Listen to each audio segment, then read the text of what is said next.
Hello everyone, is it that time again already? I think it is. It's time for a new PlayStation unboxing. So the past few months we've been doing a number of things, well really just two things, PlayStation VR and then PlayStation 4 Slim. So now we're going to be breaking into a new box, notably PlayStation 4 Pro, which of course is a very new thing for Sony, very new thing for the games industry and consoles as a whole, and it kind of changes the entire line of thinking of console generations, kind of blurring that line a little bit because this is a beefed up PlayStation 4, but still has that full compatibility that we always talk about, and of course Microsoft doing the same thing this console generation with Xbox Scorpio next holiday season. But we've got PS4 Pro right now, and we're cracking into the box. So I think one thing you're going to immediately notice right away if you were to have one of these things on your own is that the system is notably heavier and notably larger, rightfully so. It's a bigger system. It's a more powerful system, needs more room for all those very important components that make this thing actually work and operate. So on this little section of the box, you're going to find all the very important things that you need to actually operate the damn thing, like the power cable, HDMI cable.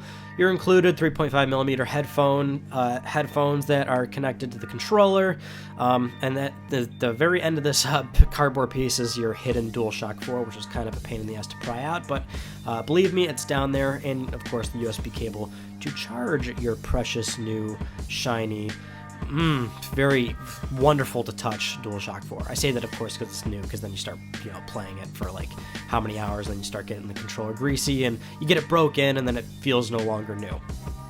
But here it is, we're cracking into the PlayStation 4 Pro. And initially the PlayStation logo on the front of the console, it always looks glossy, but it's just very reflective. It's still actually just a black finish to it. But it looks like it's almost chrome, more or less, but that's just always the light reflecting off of it. My god, I can't even talk. Anyway, here it is. Looks pretty nice, right? Yeah, I really like how Sony always unifies their design language with their products. I mean, it kind of reminds me a little bit back to the PlayStation 2, where PlayStation 2 always had that sort of ridged design to it. Like it had that super like stacked layer design to it, and that design language of course carried on to the PlayStation 2 Slim and the iToy and the network adapter and the HDD add-on for the PS2. And that's kind of the same thing here with the PlayStation 4.